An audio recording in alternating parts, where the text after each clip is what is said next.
ils montent dans les barques et ils vont à Capernaum pour chercher Jésus. Les gens trouvent Jésus de l'autre côté du lac et ils lui demandent: Maître, quand est-ce que tu es arrivé ici? Jésus leur répond: Oui, je vous le dis, c'est la vérité.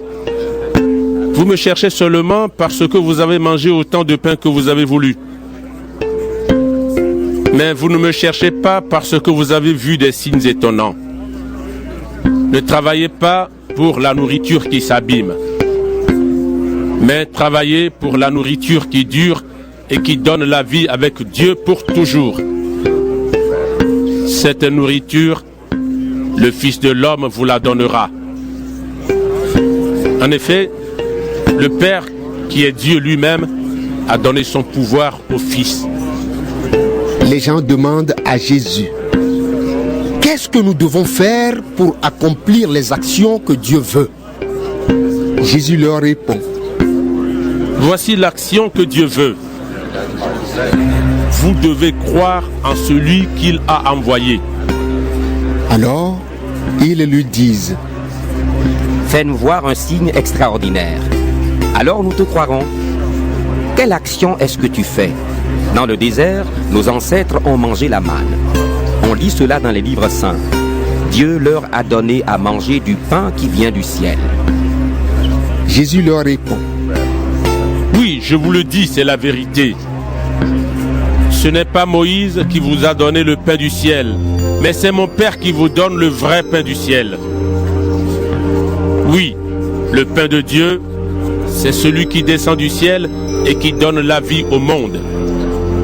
Alors les gens disent à Jésus: Seigneur, donne-nous toujours ce pain-là.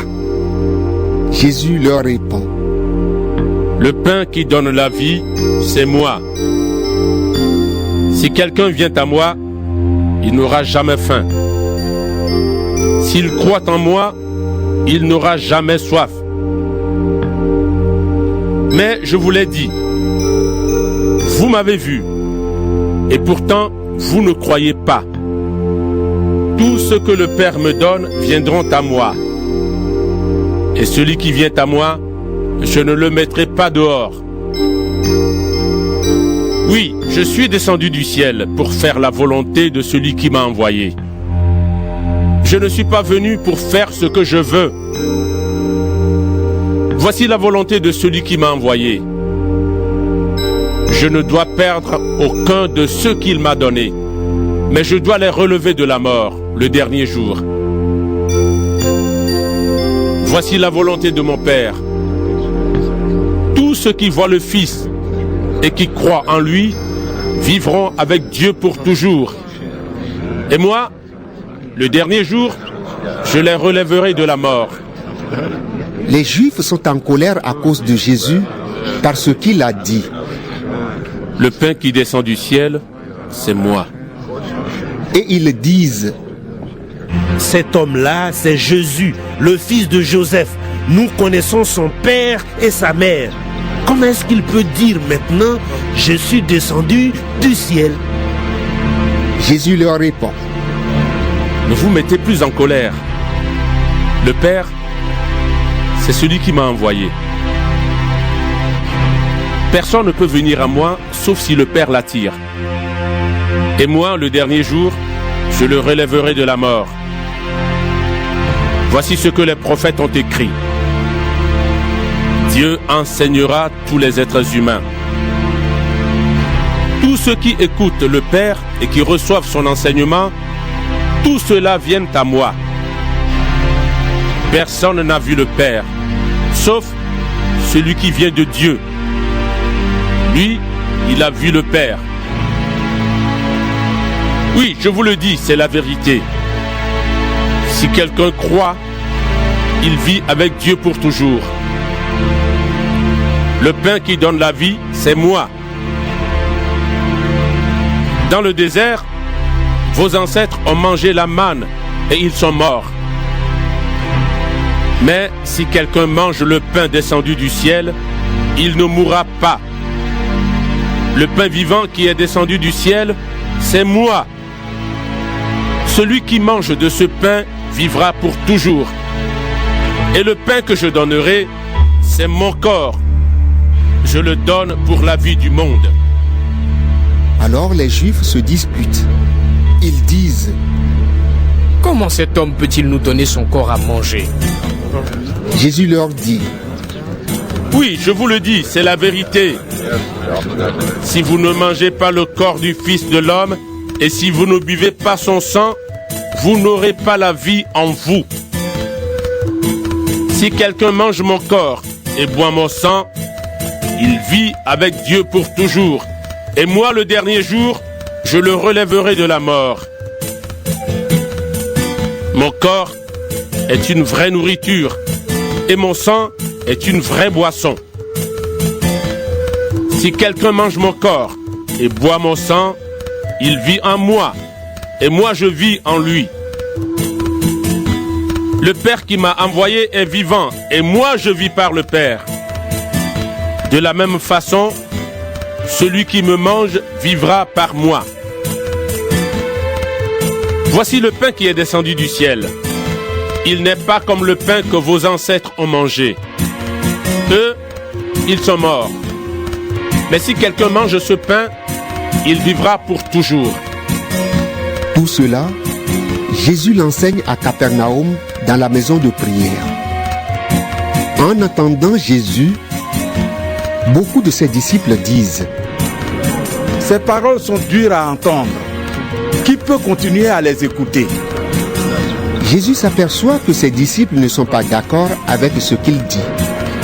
Il leur demande: ces paroles sont un obstacle pour vous? Alors, quand vous verrez le Fils de l'homme monter là où il était avant, qu'est-ce que vous direz? C'est l'Esprit Saint qui donne la vie.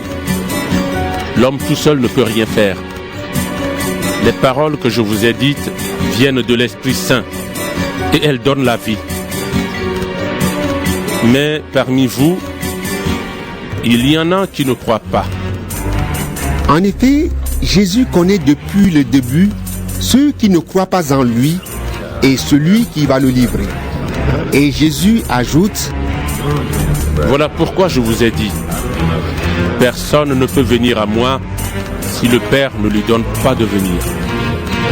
À partir de ce moment, beaucoup de disciples s'en vont et ils n'accompagnent plus Jésus. Alors Jésus dit aux 12: est-ce que vous voulez partir, vous aussi? Simon-Pierre lui répond: Seigneur, à qui pouvons-nous aller? Tu as les paroles qui font vivre avec Dieu pour toujours. Et nous, nous croyons et nous savons que toi, tu es le Saint venu de Dieu. Jésus leur répond: c'est moi qui vous ai choisi, vous les 12. Et pourtant, l'un de vous est un esprit mauvais. En disant cela, Jésus parle de Judas, fils de Simon Iscariote. En effet, c'est Judas qui va livrer Jésus, et Judas est l'un des 12.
lay it all